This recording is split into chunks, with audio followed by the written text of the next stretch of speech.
リュースさ、間違いいつもだらしないんだわ。見て見て、はい、ほら糸が全くないだろ、はい、こういうのは嫌いだな、はい、ちゃんとこうしたいならこうして、こうしてくれって指示出さないと、はい、この子らは言われた通りにしかならんで、まあ、シンプルに低温熟成、低温長時間発酵っていう製法になるのかな。僕はあんまりその自分のやってることは何法とかそういうのも興味がないし、ただただこの子らにいいと思うことをまあやってるだけで、まあ書いたと思うんですけど、とにかくやっぱパン屋さんと交流がないので、よそが何やってるのかも分かんないです。よそがいくらで売ってるのかも分からない。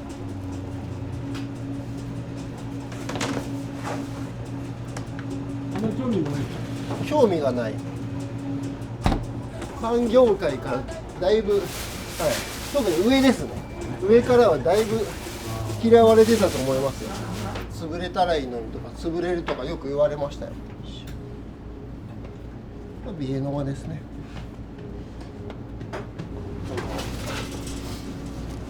レストランで働いて、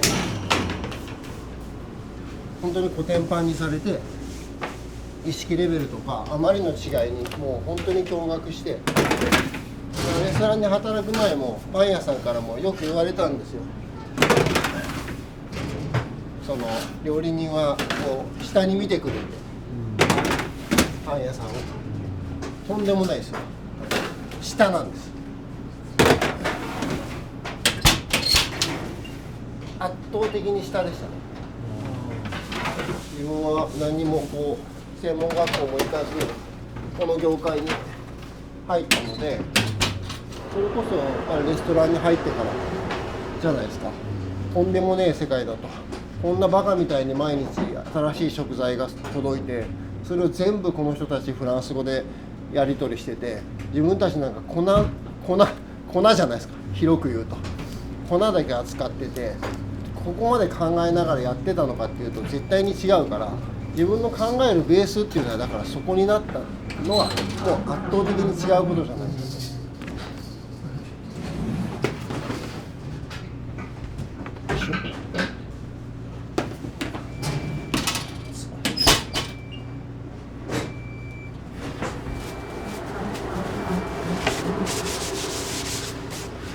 こっちにおるんですよ。こういうふうにここで寝ております。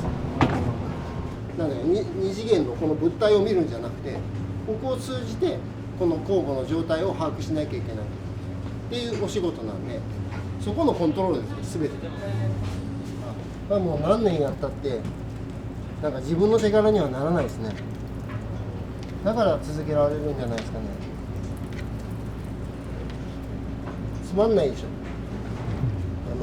確定要素の多い仕事。で、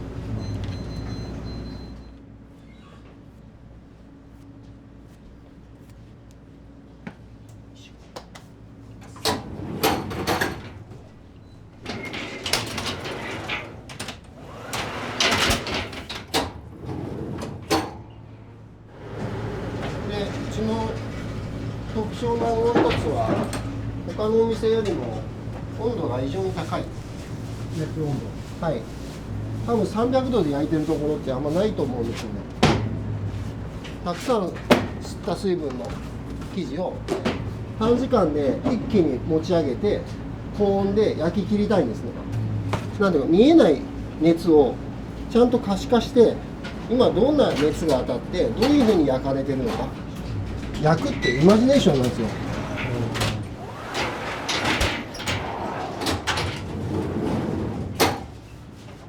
スティックですね。聞いてる。楽しくて、なるほどとかしてました。耳をすませてます。そう。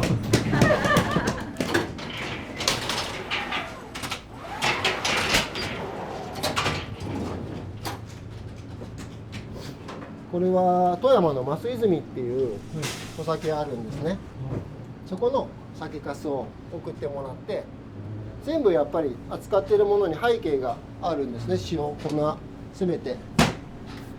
やっぱりこの仕事ってその消費者と生産者の間にいる、何を伝えるのか、何を付随して届けるのかによって、まあオーバーな話、その小さな町は変わると思います。食体験含めて、意識含めて変わるんじゃないかなと。はい。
いい色です。この辺がやっぱりこう命っていうか、このメリメリメリっていうところが生命力のこの生地の表れですよね。僕らが上からつけたクープではなくて、見た目とはだいぶそうなんですよ。全然食べやすいんですよね。お願いします。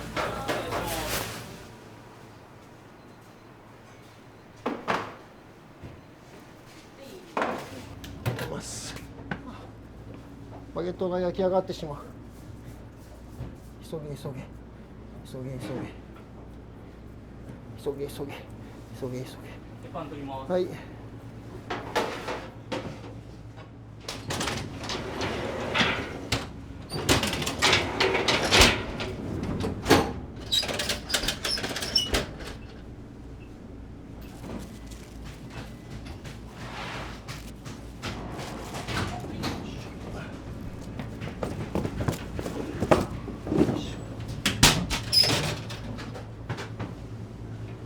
そういうことか。逆にしてくれてる。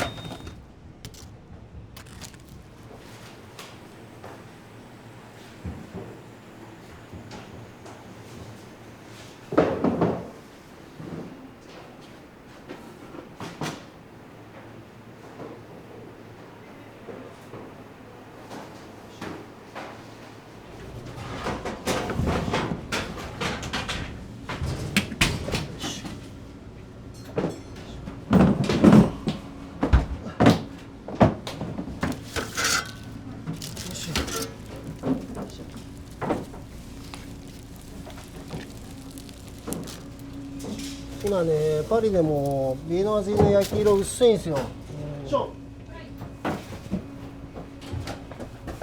なんかいわゆるバターの風味がみたいな言ってますけど、だったらバター食えばいいんですよ。やっぱこういうのもそうだけど、焼き色っていう色があると僕は思ってるんで、焼かないと出ない香りがあって、もう科学的にもちゃんとあって、そこに行かないとできないものがあって。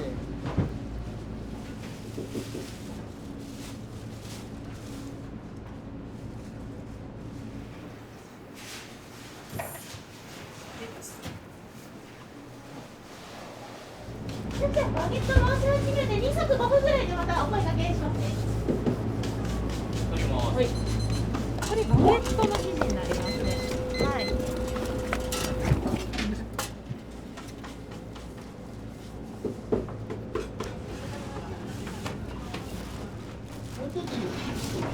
青ショコラです。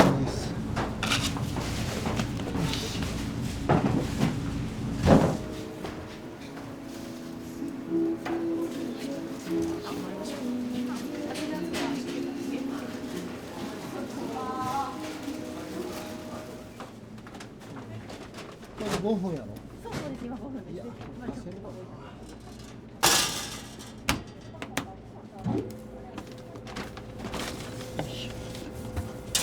れね、とりあえず粉混ざるまで待って、粉混ざったら2色で、1分かけたら声が出て。よし。少ししまった。じゃあここでほぐしていこうか。もう1分。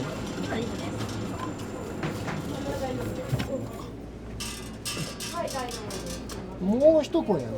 もう一声。あともうちょっと。伝わるかな。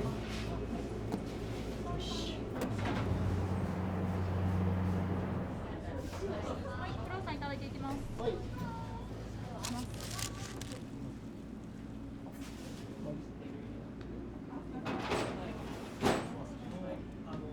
カリカ月のフリカッセですね。誰で払うね。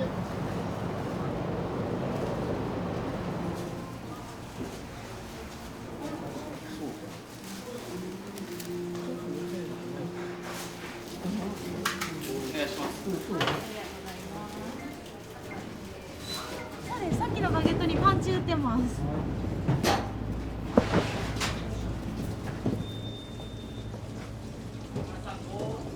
で、はい、ありがとうございます。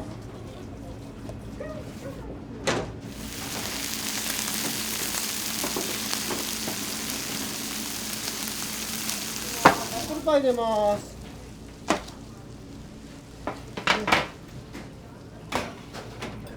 ありがとうございます。頑張ります。ごめ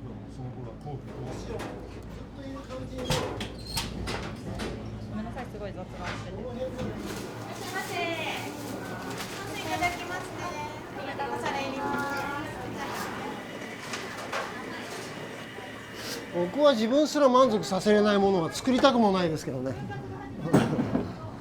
雇われてるわけじゃないんで、自分を満足した結果、それがお客さんの満足につながるような時間を僕はもう徹底的に過ごしてきてるので、誰かに合わせた結果それがずれていって、いやこんなんだったら自分のやりたいことやったらよかったって嘆くぐらいなら、鼻から自分がやりたいことをやってそれをどう届けるかに苦心した方が、だからここにやっぱマーケティング能力は絶対に必要になってきますよね。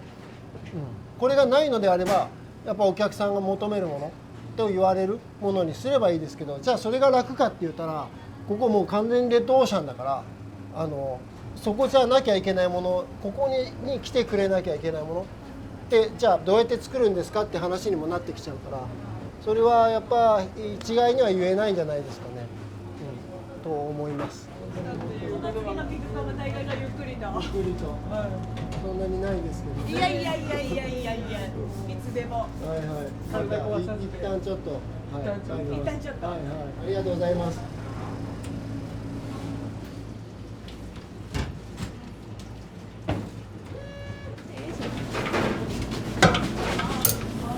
岡山でパン屋始める。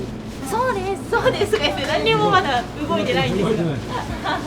でもやっぱり大きい店のこの物量と、でもシェフとのこの近さと、なんだろうな、すごい。なんかすっごい本当にいろんなことを学べるというか。普段じゃ何されてるんですか。パン屋です。自分はパン屋。自分のお店を持ってる。いいですか。なんで今日ここで働いてるんですか。ちょっとこれを。ただ最後なんでちょっとやらせて、なんか勉強にお邪魔してます。これ何年目に。10年目。9年。いろんなお店あると思うんですけど、スプレー選ばれたのって何で。にやっぱ強烈に美味しかったのがすごい記憶にあって、パンっていうよりなんかなんていうんだろう、一皿みたいな感じのなんてうまく言えないですけど、なんかそういうなんかのを感じて、あ、すごいなと思って。もともとは昔から大学生の時にシュクレクールを知ってお客さんでずっと通ってたんですけど、パンを作りたいっていうよりシェフと一回働いてみたいっていうのだけで飛び込んだんです。管理栄養士の仕事をしてたんですよ。あ、そうなんですね。はい。シェフのパンがめっちゃ美味しかったんで。そうなんですよ。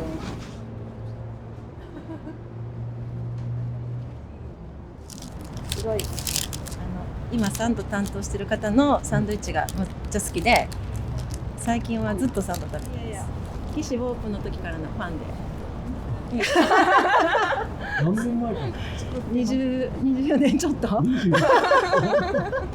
ュクレクールのパンはまた他の店舗でも食べられるんですけども、やっぱりこの空間っていうのはもう特別なので、もう多分二度と出てこないこんなパン屋さんなので、ちょっと残り数日はスタッフさんの顔を見て、この空間をちょっと最後心残りのないように、水木金と来れないから日4日間来ようと思ってます。はい。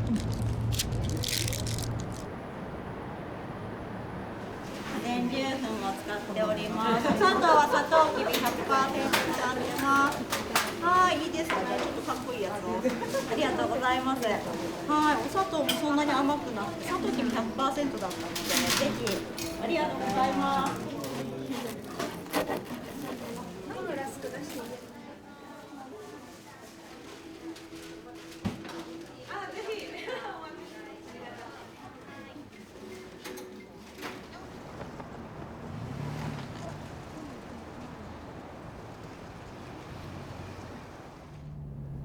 新御堂往復ストップはきついっすよ本当に。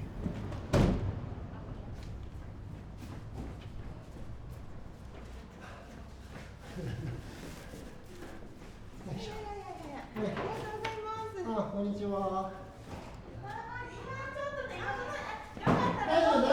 大丈夫。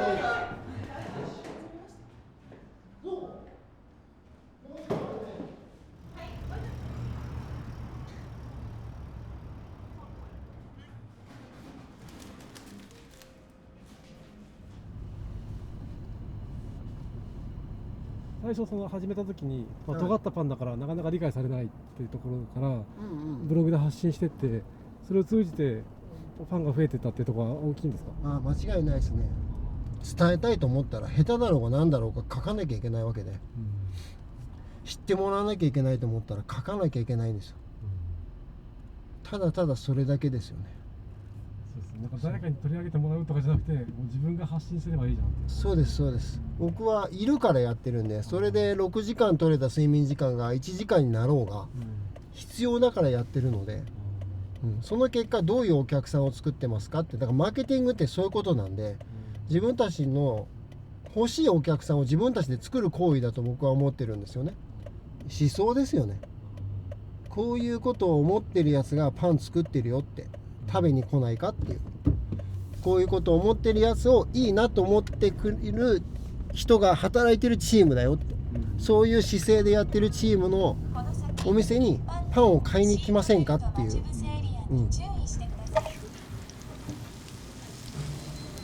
のいないの考えなきゃいけないし、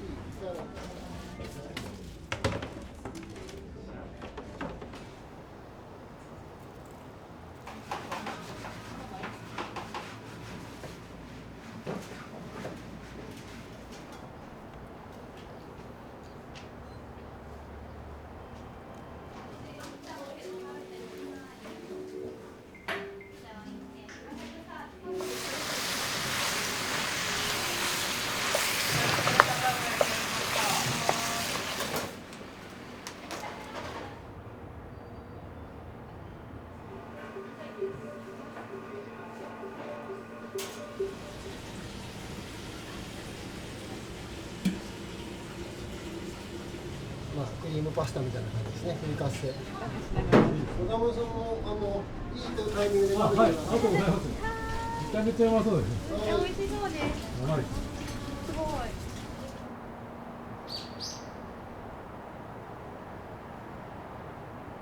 そうだぞ、今日これはおやつなんだぞ。やっぱりもう15年以上前に食べましたね。本当ですか。ははいよい。初めなんか怖い人やなと思う。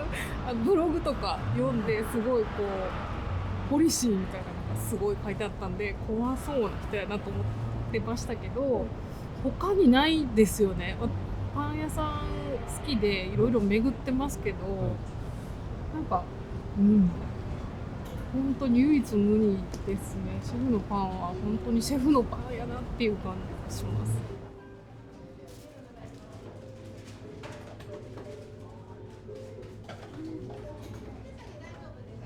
もう20年ぐらい前じゃないですかね。きっかけは最初は普通に来たんですけど、その後岩永さんのブログを知って、なんてすごいシェフがいらっしゃるんだと思って、パンの美味しさとお店のあったかさと、あとスタッフさんの優しさとか、その空間でこう癒してもらうって感じだったんですけど、なんかすごい辛い時があったらそこまで行って、ただただその思いがこもったパンをいただいて、思いがある人たちに囲まれてこう元気をもらって、明日からも頑張ろうと思って過ごさせてもらってたので、あの10年がなかったら私のこの一緒の10年っていうかなかったので、多分僕が認識してるお客さんで一番古いと思います。最初ですね。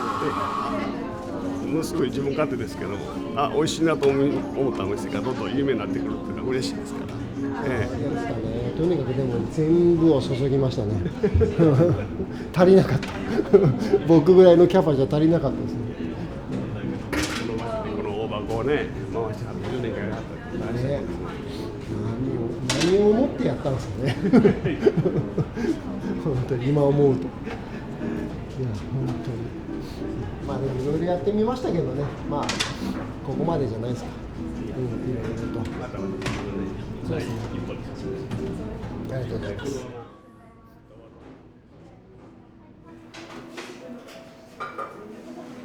ちゃんと規模が変わったら規模が変わった作り方、いくら僕ら岸辺でやってたやり方で、向こうはそうですね20坪、こっちは60坪で、ここ製造量100万ぐらいを狙って作ってるんですけど、同じやり方で100万作ろうとしてましたから、それは100万作れる、この時間内で100万作れる方法に変えなきゃいけなかったんですね。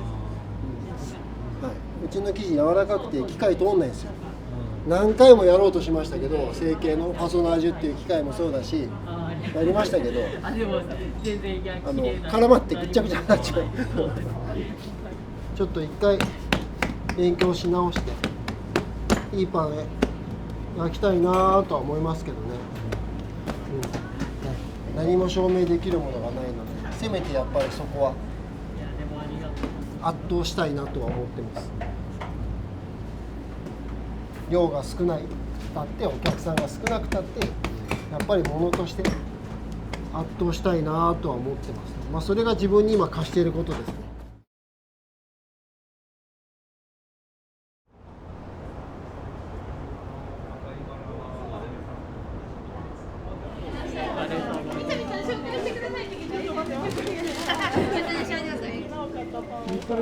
3日連続金土日と、はい、もう常連さんです。パンドミが好きで、からもういろいろ買ってくださってます。いやでもやっぱこの10年間シュクレずっと来てて、やっぱ岩永シェフとかスタッフさんがずっと走り続けたのを見てたんで、もちろん残念は残念だけど、でも今度は岩永シェフがまた次のステージに、もっとパンに深く多分追求していくと思うので、そっちの方が楽しみですね。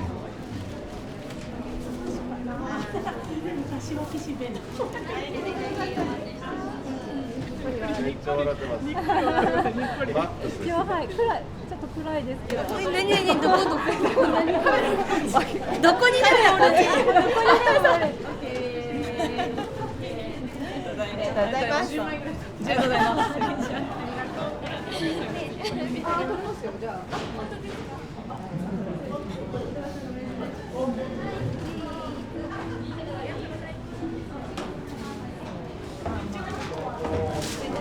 今の気持ち、今日めっちゃ楽しかったです一日。めちゃくちゃ楽しかったです。今までで一番楽しかったです。なんででしょうね。なんかスタッフもお客さんもみんなすっごい楽しそうでした。めっちゃ楽しかったから全然疲れなかったです今日は。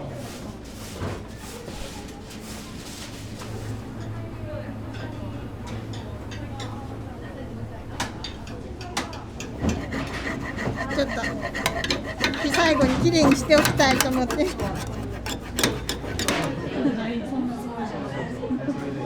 向かって喋る。お疲れ様です。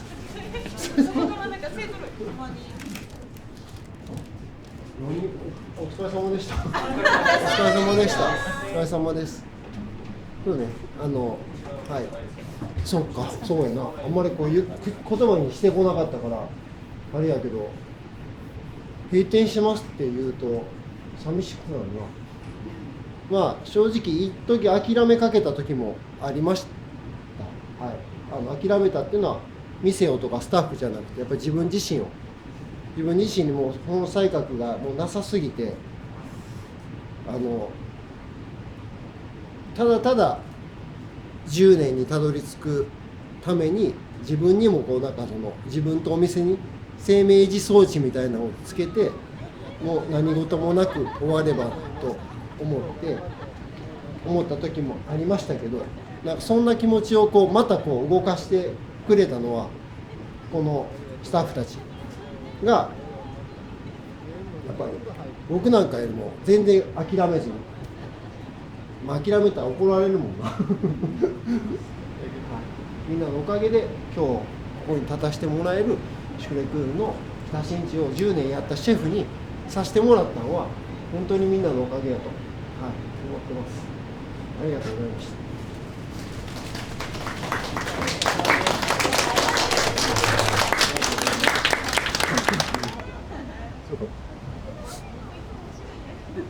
いい人生になりました。ありがとうございます。またほんまになんか寂しさとか多分なんか喪失感というか、そういうのはこっから出るんやと思うね。やっぱもう俺の40代はもうこれが全てやったから、もう公私ともにもうここに全部捧げた40代やったから、だからなんつうのかな、自分の中ではもう悔しさしか残ってない。もう歯がゆさ悔しさしか残ってない。そう喋るともう泣いちゃうから喋れへんかったけど、もう本当に歯がゆさ、個人的にはもう悔しさしかないけど、そりゃそうよ、そんだけ注いだもん、それでこれかいと思うよ、だけど何ともしようがなかったね、自分には。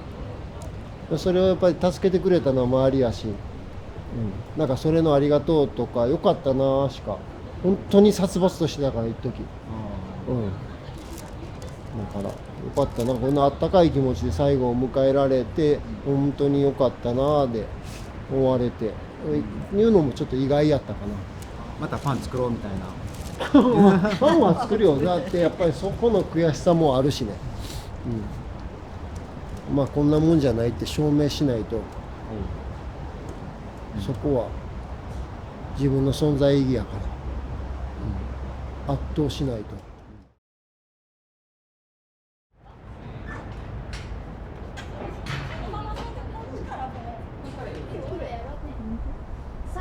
なんか暗かったら暗いで綺麗だね。